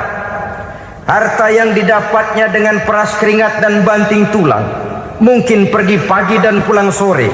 Setibanya dia di meja judi, apalagi uang tadi sudah bertukar dengan dalam bentuk koin, maka rasa sayang kepada harta itu tidak akan pernah ada lagi.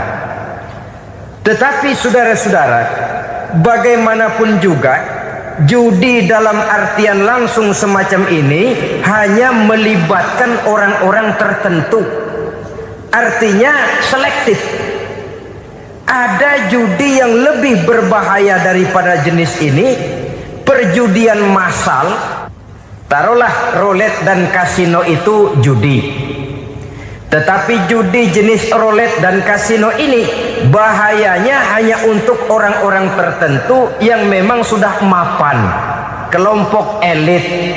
Masa iya bocah angon di kampung main roulette?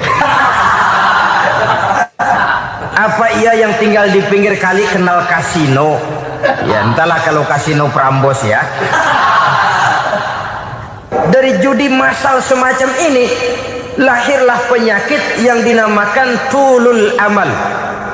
Tulul amal, orang yang terlalu panjang angan-angan. Bukan tidak boleh orang bercita-cita, sebab cita-cita itu perlu. Katanya manusia tidak makan masih bisa hidup 1 bulan lebih. Manusia tidak minum masih bisa hidup 3 hari lebih. Tapi manusia tidak punya cita-cita 1 jam pun dia tidak akan bisa hidup.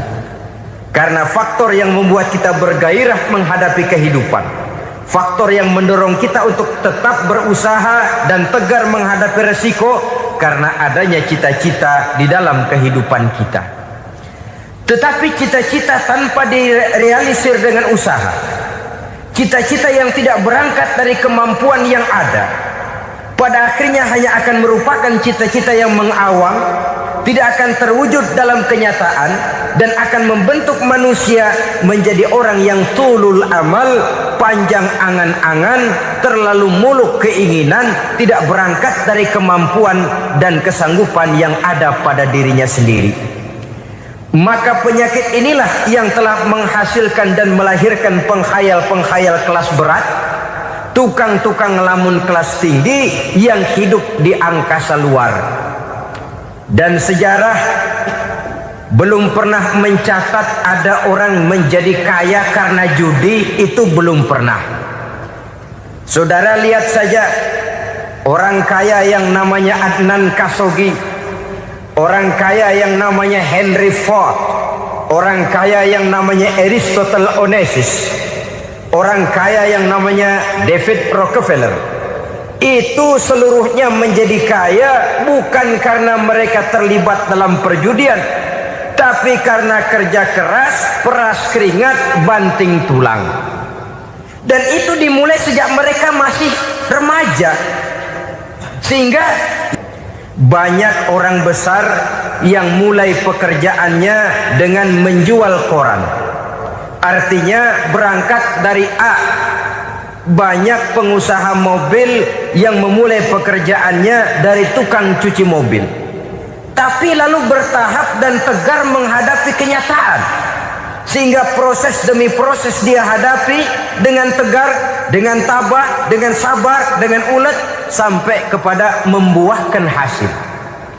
Kita ingin pintas, kayaknya mau, usahanya tidak mau, senengnya mau, peras keringatnya tidak mau. Ini tentunya akan melahirkan kontradiksi di dalam kehidupan.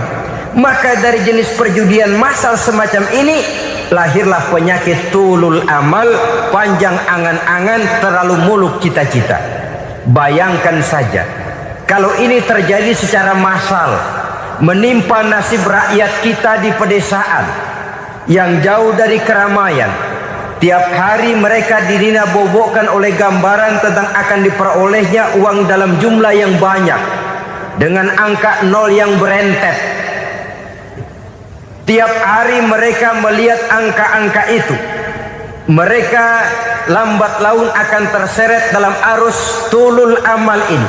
Panjang angan-angan, muluk cita-cita, hanya dengan mengandalkan meja perjudian.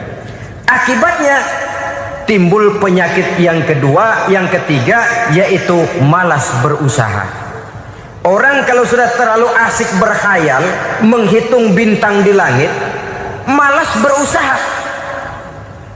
Kalau ada temannya kerja jadi buruh kasar, bawa hasil yang merupakan jeripaya dan peras keringat dia, 1 minggu bergaji 10-15 ribu, diketawain. Apaan gaji lu 10 ribu, 15 ribu? Entar gua nih kalau ketembus 100 juta, entar. Yang 10 ribu dan 15 ribu keringat orang itu dihina, itu dicela. Tetapi dia selalu menghitung, entar nih gua. Entarnya wallahu a'lam. Saudara hadirin yang saya muliakan, timbullah sikap malas. Padahal di tengah negara sedang membangun di berbagai bidang kehidupan. Maka sifat malas ini merupakan musuh kita, baik mengejar kemiskinan, baik mengejar kebodohan dan keterbelakangan kita di sektor-sektor lainnya. Alangkah akan terganggunya roda pembangunan di negara kita ini jikalau sebagian besar rakyat dihinggapi oleh penyakit malas, yang malas ini dilatar belakangi oleh penyakit tulul amal, terlalu muluk angan-angan, yang angan-angan ini dinina-bobokan oleh keinginan untuk mendapatkan untung yang besar tanpa peras keringat dan banting tulang. Sasaran yang lebih jauh, dan ini yang paling kita khawatirkan, hancurnya kubu-kubu pertahanan moral daripada bangsa kita.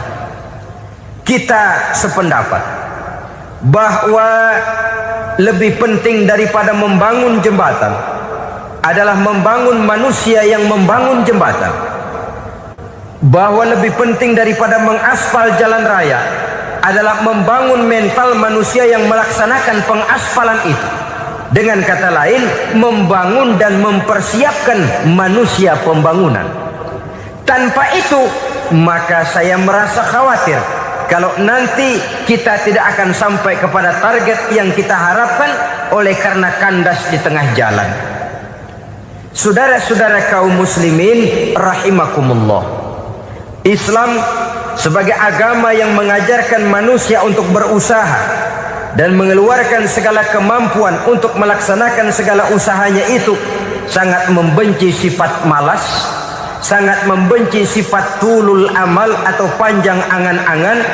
Dan oleh karena judi melahirkan dua sifat itu, Islam sangat menganjurkan pengikutnya untuk menjauhi segala macam jenis perjudian, baik yang terang-terangan maupun yang dilakukan secara samar-samar, tidak ketara, judi canggih sesuai dengan canggihnya teknologi daripada manusia itu sendiri. Ini adalah penyakit yang meracuni masyarakat manusia dari sejak berpribadi, bertetangga, berumah tangga, sampai kepada berbangsa dan bernegara. Dan kasus-kasus yang timbul sudah cukup banyak, yang tidak mungkin lagi kita katakan hanya sekedar bersifat kasuistis, bersifat kasus-kasus kecil saja. Sebelum riaknya naik ke permukaan, marilah kita membuat benteng untuk masing-masing pribadi muslim memelihara dan menjaga diri, jangan terseret dalam permainan yang bernama judi, apapun bentuknya, bagaimanapun cara dan ragamnya. Karena jelas bahayanya lebih besar daripada manfaatnya. Taruhlah kita barangkali kemarin-marin hanyut dalam arus perjudian, tetapi hendaknya kita bisa mengambil pelajaran bahwa seorang mukmin adalah seorang yang apabila dia melakukan kesalahan, dia segera sadar, dijadikannya pelajaran untuk tidak diulanginya lagi pada masa-masa yang akan datang. Dengan sikap semacam itu, kita tidak lagi akan mengulangi kesalahan-kesalahan lama, dan grafik kehidupan kita dari hari ke hari akan makin menunjukkan hal-hal yang baik dan positif adanya. Saudara-saudara kaum muslimin rahimakumullah, kalau ABRI masuk desa, rakyat beruntung. Kalau jaksa masuk desa, rakyat bahagia. Kalau koran masuk desa, rakyat ikut jadi cerdas. Tapi kalau judi masuk desa, rakyat kiamat. Pembangunan akan terbengkalai, roda perekonomian akan lesu. Karena mestinya orang membelanjakan uang untuk sesuatu yang dia perlukan, akhirnya dia belanjakan untuk sesuatu yang dia tidak perlukan, karena gambaran, khayalan akan mendapat keuntungan yang jauh lebih besar lagi. Padahal istilah orang-orang tua kita dulu, lebih baik makan singkong betulan daripada makan roti ngimpi. Artinya uang yang 1.000-2.000 rupiah itu lebih baik dibelikan beras, dimasak, makan bersama anak dan istri, terasa nikmat dan halalnya, ketimbang beli kertas lalu ngelamun, menghayal, menghitung yang bukan-bukan. Itu kertas dibolak madep ulon, dibolak madep mudik, diputar sana, diputar sini, akhirnya palanya ikut muter. Kira-kira apa yang cocok? Masih belum puas, kertas dilihat, orang gila ditanyain. Sudah tahu waras, orang gila yang ditanya. Masih belum puas, nanya orang gila, tidur di kuburan. Allahu Akbar. Padahal di rumahnya tempat tidurnya empuk, anget, nggak ada nyamuk. Kuburan, tidur di kuburan.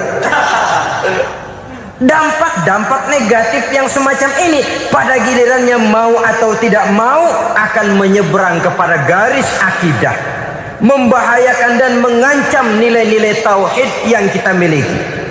Sudah kertas dibolak-balik, tidak puas, orang gila ditanya. Orang gila ditanya belum maram, tidur di kuburan. Barangkali ada bisikan. Saudara hadirin yang saya muliakan, memang walaupun wahyu sudah berhenti, tapi Allah masih memberikan ilham kepada hamba-hambanya yang dikehendakinya. Tetapi ilham itu bentuknya positif. Kalau saudara pagi-pagi berniat, tahu-tahu datang pikiran nanti malam mau ngaji, itu namanya ilham. Kalau saudara sedang merenung, tahu-tahu datang pikiran, saya mau sedekah, itu namanya ilham, bentuknya positif. Tapi kalau ngelamun, tahu-tahu datang pikiran nomor sekian sekian sekian pasang, itu bukan ilham, itu belis. Saudara hadirin yang saya muliakan, tidak puas tidur di kuburan, cari yang lebih paten lagi, dukun ditanya. Nah, saya ingin menuduhkan persoalan. Apa tidak boleh orang ziarah kubur? Apa tidak boleh orang pergi ke dukun? Ini dalam kaitannya dengan judi, karena ini penyakit yang sudah merajalela, mewabah di kalangan masyarakat kita di lapisan yang bawah ini. Saudara hadirin yang saya muliakan, ziarah kubur bukan saja boleh, malah dianjurkan oleh Nabi. Tetapi ziarah kubur yang dianjurkan oleh Nabi itu dengan tujuan pertama, agar orang ingat kepada mati. Kafa bil mauti wa'izah, kata Nabi. Cukup dengan mengingat mati menjadi pelajaran bagi kamu semua. Maka etikanya diajarkan, kalau saudara ziarah kubur, sampai di depan pintu kubur itu kan, Assalamualaikum ya ahlal kubur wa inna insyaallahu bikum lahikun. Kami satu saat insya Allah pasti akan menyusul kamu. Kalau kamu sekarang berbaring di sini, satu saat kami akan berbaring di sini. Ziarah kubur mengingatkan orang kepada mati. Orang yang ingat kepada mati, gaya hidupnya lain dengan orang yang tidak ingat mati. Nah, orang kalau nggak ingat mati, gaya hidupnya nggak terkontrol. Kalau dia berkuasa, Fir'aun. Itu nggak ingat mati. Kalau dia kaya, Korun. Sudah gambarannya nggak merupakan gambaran-gambaran yang baik. Orang yang ingat mati, dia berkuasa, dia berlaku adil. Satu saat saya akan mati dan ini akan dimintakan pertanggungan jawab. Orang kaya ingat mati, dia akan jadi pemurah. Kenapa?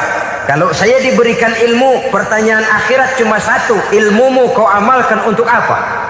Kalau saya diberikan umur panjang, pertanyaan akhirat cuma satu, umurmu kau habiskan di mana? Tapi jikalau saya diberikan harta, pertanyaan akhirat ada dua, hartamu kau dapat dari mana, kau belanjakan kemana? Depannya ditanya, belakangnya ditanya, dapat dari mana, dibelanjain kemana? Sebab dua-duanya berkaitan dengan kegiatan. Kadang-kadang dapatnya dari jalan yang baik, tapi keluarnya ke tempat yang tidak baik, itu pun tidak betul. Atau dapatnya dari yang tidak baik, tapi dibelanjakan untuk yang baik, itu pun tidak bisa diterima. Oleh karenanya, dengan mengingat mati, gaya hidup seseorang jadi terkontrol karenanya. Yang kedua, dianjurkan kita untuk berziarah kubur itu mendoakan orang-orang yang sudah meninggal. Mal mayyitu fi qabrihi illa kal gharikil mutaghawis, kata Nabi. Orang yang sudah meninggal itu di alam barzakhnya adalah seperti orang yang tenggelam di lautan, menunggu doa dari keluarganya yang masih hidup. Apakah itu anaknya, kemenakannya, cucunya, dan lain sebagainya. Adapun yang kalau kita ziarahi itu kuburnya orang-orang yang kita tahu merupakan orang soleh, orang yang berjiwa bersih, yang kita kenal ketakwaannya kepada Allah Subhanahu wa ta'ala, tidak ada salahnya kita bertabarruk, asal jangan dengan satu keyakinan bahwa dia secara mandiri bisa mendoakan kita. Dia hanya bisa melakukan itu hanya dengan izin Allah. Nah, umumnya orang kalau sudah ziarah ke kubur-kubur keramat itu Allahnya kelupaan. Itu yang dikhawatirkan merusak dan mengganggu akidah. Sehingga di awal-awal perkembangan Islam, Nabi pernah melarang orang ziarah kubur itu. Ini bisa kita simak dari hadis, kuntu nahaitukum an ziyaratil qabri fazuruha. Dahulu aku pernah melarang kamu untuk ziarah kubur. Adapun sekarang kalau mau ziarah, ziarahlah kamu. Kata-kata dulu aku pernah melarang kamu itu menggambarkan bahwa pada permulaan perkembangan Islam, nilai keimanan para sahabat masih rapuh, masih lemah, masih memerlukan pembinaan. Sehingga kalau mereka sering ke kubur, dikhawatirkan mereka minta kepada kubur. Nah, tetapi tatkala nilai keimanannya sudah mapan, sudah kuat, kata Rasul, fazuruha. Adapun sekarang kalau mau pergi berziarah, ziarahlah kamu.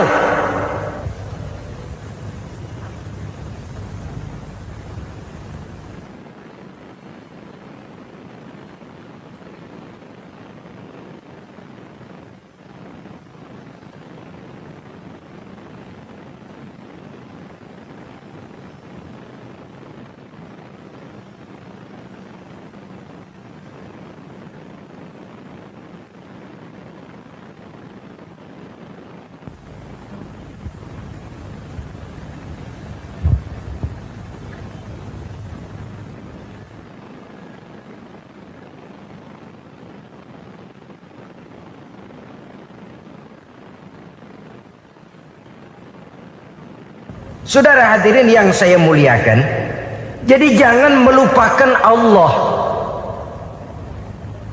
Saya bisa saja berkata, kalau saya misalnya pakai cincin, lalu saya bilang, saya sejak pakai cincin ini, jangan anak gadis, nenek-nenek ngelihat saya lemes. Atau sejak pakai cincin ini dagangan laris bener. Cincin itu yang menggelincirkan akidah. Untuk tidak tergelincir, orang harus tidak melupakan Allah. Dia bisa berkata, alhamdulillah Allah memberikan keistimewaan kepada batu cincin saya. Batu cincinnya tidak apa-apa, Allah yang memberikan keistimewaan. Ini dalam bentuk yang langsung. Dalam bentuk yang tidak langsung kita bisa lihat, misalnya kalau petani ditanya, oh ini bisa panen besar ini rahasianya apa Pak? Oh, pupuk urea. Pupuk urea. Nah, Allah nomor 16. Seorang petani yang baik keimanannya, dia akan berkata, kami bisa panen besar karena izin Allah. Lah kalau pupuknya mah pakai pupuk urea, izin Allahnya dulu, baru kemudian pupuknya nyusul. Jadi sebenarnya bukan cuma pergi ke dukun yang bisa merusak keimanan, pergi ke dokter juga bisa loh merusak keimanan. Kalau berkeyakinan bahwa dokter itulah yang memberikan sembuh, kenapa akidah saudara tidak tergelincir karenanya? Dokter hanya memberikan obat dan resep, sembuh itu datangnya dari Allah. Ini yang diungkapkan lewat lisan Nabi Ibrahim alaihissalam, wa iza maridtu fahuwa yashfini. Apabila aku sakit, dialah Allah yang memberikan sembuh. Memberikan sembuh. Jangan juga menyalahartikan ayat ini. Ada ayat begini sakit terus nekat. Udah nggak usah berobat dah, memang penyakit dari Tuhan. Ntar waktunya baik ya baik dah. Udah ampek terus dah. Orang yang berobat saja belum tentu sembuh, apalagi yang tidak berobat. Sama juga orang nggak sembahyang kita ajakin ngotot, lu juga yang sembahyang belum tentu masuk surga katanya. Lah yang sembahyang belum tentu masuk surga, bagaimana cengoran lu yang nggak sembahyang?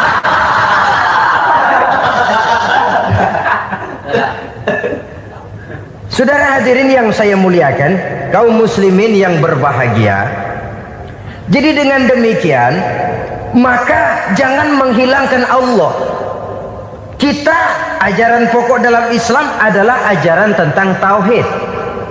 Nah, tauhid ini menyangkut mengesahkan Allah baik di dalam zatnya, baik di dalam sifatnya, baik di dalam perbuatannya, baik di dalam beribadah kepadanya. Tauhid dalam ibadah itu ada. Tauhid dalam zat artinya zat Allah itu tidak tersusun, tidak terdiri dari bagian-bagian yang bisa pecah-pecah. Ya seperti kita ini kan ada kepala, ada kaki, ada tangan. Allah tidak tersusun zatnya dari bagian-bagian. Esa zatnya tidak bisa dibagi-bagi. Esa sifatnya artinya Allah itu sifatnya tidak pernah berubah. Sejak dahulu sampai sekarang Allah itu cinta kepada orang beriman yang melakukan kebaikan. Dan Allah benci kepada orang kufur yang melakukan kejahatan.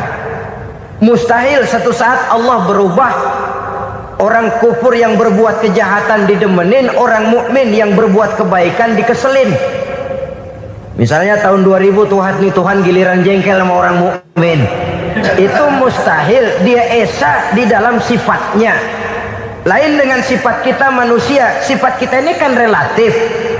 Ada saatnya kita senang, lain saat yang kita senang betul kita caci maki. Hari ini kita caci maki, besok kita puji. Lihat teman kaya, habis kita omongin. Boleh jadi dia kaya, kenapa? Dukunnya 36. Begitu kita habis caci maki begitu, dia datang ngasih duit sama kita. Cacian itu bisa berubah menjadi pujian. Lu ya emang bukan main dah. Sifat kita itu relatif, bisa terpengaruh oleh situasi dan kondisi.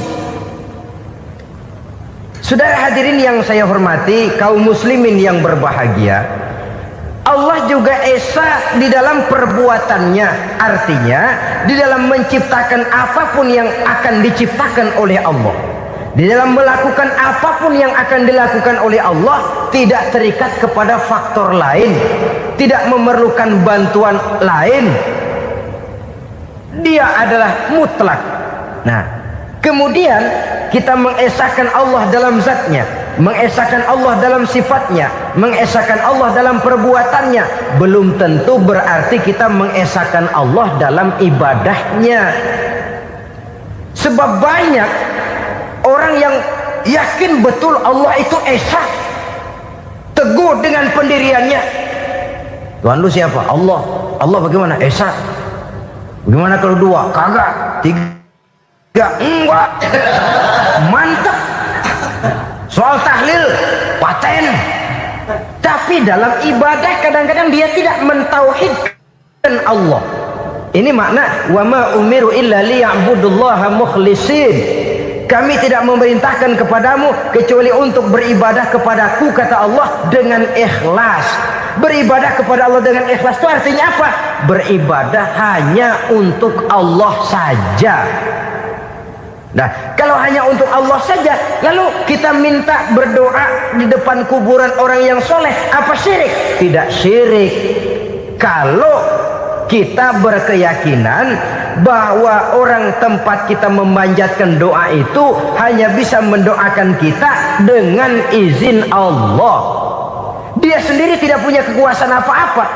Tanpa izin Allah dia tidak bisa berbuat apa-apa. Itu tidak menyebabkan orang menjadi syirik. Sama saja dengan kalau saya berkata tadi, alhamdulillah Allah telah memberikan keistimewaan kepada batu cincin saya.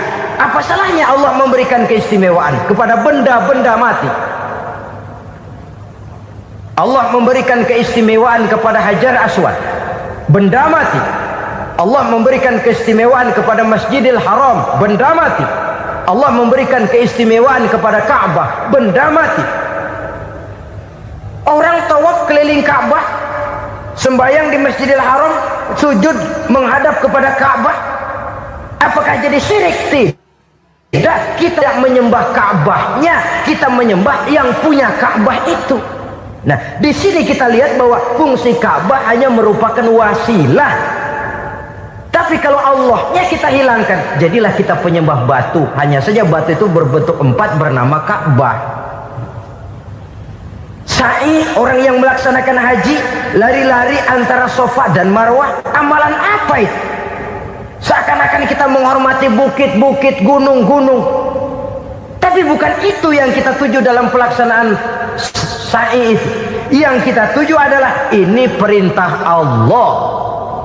Allahnya yang diutamakan. Maka hal semacam ini tidak menyebabkan orang menjadi syirik dan tergelincir dari tauhid. Tapi kalau ziarah kubur dengan niat cari buntutan, nomor yang cocok, ini niatnya saja sudah salah. Nah, kalau berangkat dengan niat yang salah, sampai di sana saya yakin seyakin-yakinnya amalannya pasti salah. Lah, kubur yang diziarahin bukan kubur orang soleh. Ya mana ada orang soleh ngasih kode buntut. Ada juga orang salah. Orang soleh itu kadang-kadang dia nggak tahu kuburan siapa, nongkrong aja di situ. Memang sulit saudara-saudara, mental ya, namanya mental. Kalau memang mental sudah mental judi, apa saja bisa dijudiin. Jadi orang nggak perlu sebenarnya pemerintah terlalu gini, nggak usah. Kembali saja kepada mental. Kalau mental memang sudah mental judi, apaan aja bisa dijudiin. Pulang tengah malam nabrak babi, aha, babi yang keluar nih.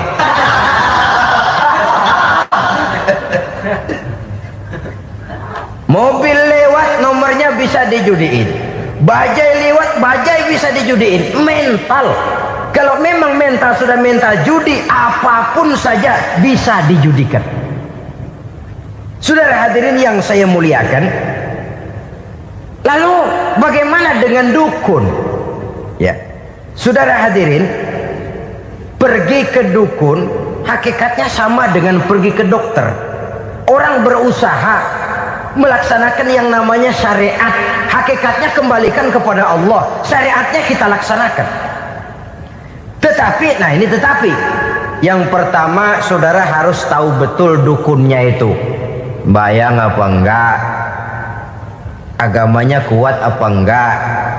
Sebab ya tentu tidak ada dukun yang jelek, karena pada umumnya penyakit dukun itu kan nyohor, iklan lewat koleha-kolehanya. Kita bisul kecil datang, kita dukun, ah ini si kecil kemarin bisul kayak kelapa 5 menit baik. 5 menit, padahal kemarin kagak ada yang datang. Diolah sedemikian rupa supaya orang mantap. Jadi jangan asal sembarangan. Kadang-kadang lihat potongan dukunnya aja kita ngeri. Mukanya sudah klemot, nggak pernah tersentuh air wudhu. Jangankan air wudhu, mandi aja jarang. Yang kayak begini yang dipegang mati-matian, yang dipercayai habis-habisan, akan kita kemanakan tauhid kita ini? Apalagi kalau perginya sudah dengan niat mencari nomor yang jitu. Itu saya katakan lagi tadi, berangkat saja sudah dengan niat yang salah. Orang berusaha silakan. Sama juga kita ke dokter. Oleh dokter kan setelah diperiksa penyakit kita, lalu dianalisa, oh ini penyakitnya ini. Kemudian diberikan obat. Lah, obat itu kan tentu ada aturan minumnya tuh. Yang kapsul ini sehari 3 kali, yang tablet ini sehari 2 kali. Kalau kita minumnya kelebihan, overdosis namanya. Saking pengen cepet baik, sekali minum 10 tablet. Ya memang nggak sakit-sakit lagi, tapi nggak hidup sudah. Habis. Kita pun dalam melaksanakan amalan hidup beragama begitu.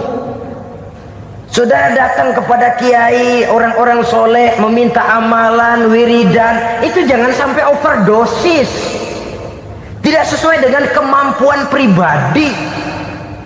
Wong masih SD sudah minta matematika kelas SMP, celeng.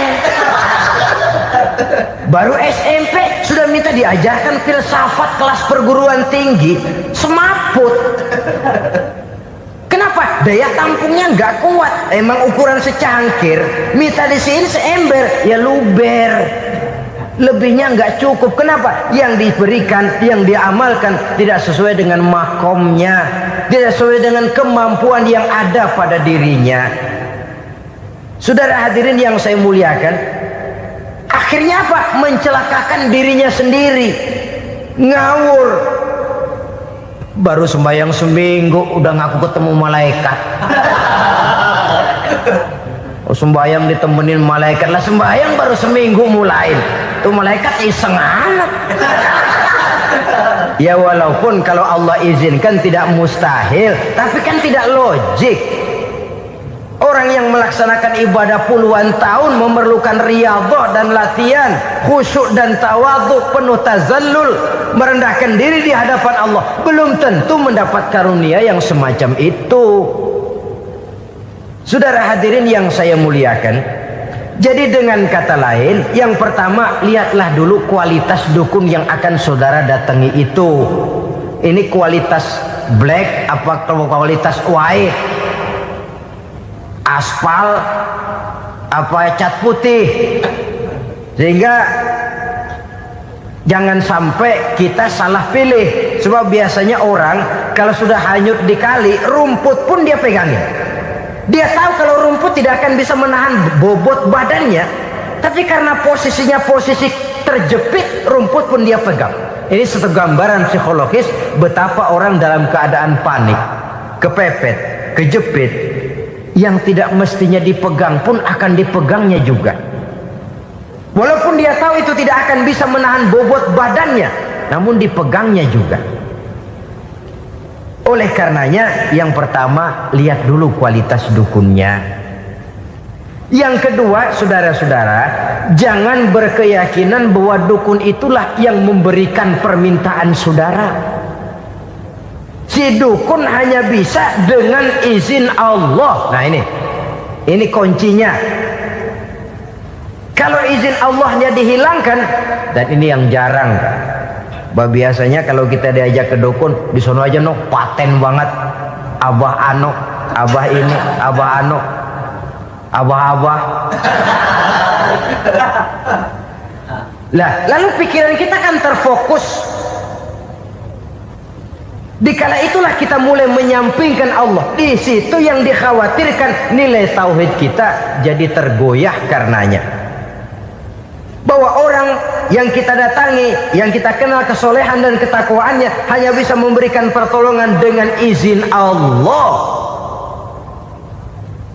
Dengan izin Allah dia doakan kita dan doanya kabul. Dengan izin Allah dia penuhi hajat kita dan hajat kita jadi terlaksana, jadi kenyataan dengan izin Allah.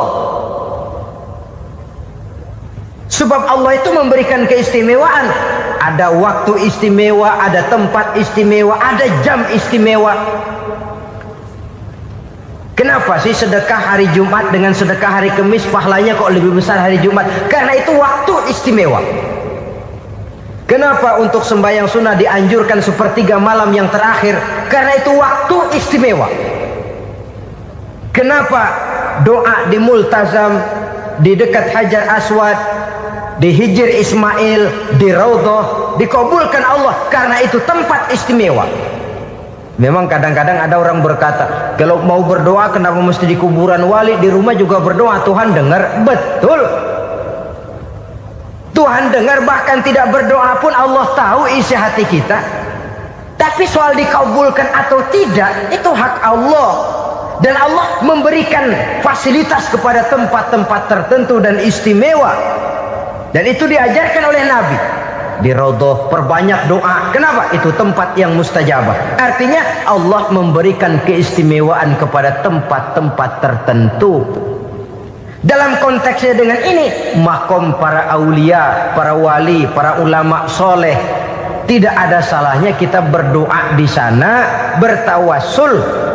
Bukan meminta kepada si kiai, bukan meminta kepada si ulama, bukan meminta kepada si wali, meminta kepada Allah melalui tempat yang orangnya kita yakin dekat dengan Allah.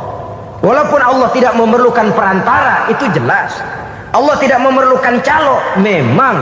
tapi Allah menyediakan waktu dan tempat-tempat istimewa, itu harus kita manfaatkan untuk mendekatkan diri dan berdoa kepadanya. Saudara-saudara kaum muslimin rahimakumullah, saya kembali dalam konteksnya dengan dukun yang akhir-akhir ini jadi populer karena merajalelanya judi sampai kepada desa-desa, pedesaan-pedesaan terpencil, yang akibatnya menjauhkan orang dari nilai tauhid. Padahal benar kalau orang berkata kadzabal munajjimun walau sodaku, tukang-tukang ramal itu bohong walaupun benar. Kalaupun betul, kebetulan. Itu maksudnya bohong walaupun betul, betulnya betul kebetulan. Maka para remaja itu biasanya gemar kepada membaca bintang Anda minggu ini, kan begitu toh? Nah, apa Aries, apa Virgo, apa Leo dan sebagainya, dan itu memang menarik untuk dibaca. Rezeki sebelah kulon, asmara anget. Saudara hadirin, hal yang semacam ini boleh saja untuk dibaca, tapi tidak untuk diyakini kebenarannya. Boleh saja untuk dibaca, tapi tidak untuk diyakini kebenarannya. Karena meyakini kebenarannya sama saja dengan mendahului Allah, dan itu bisa menggelincirkan nilai-nilai tauhid kita.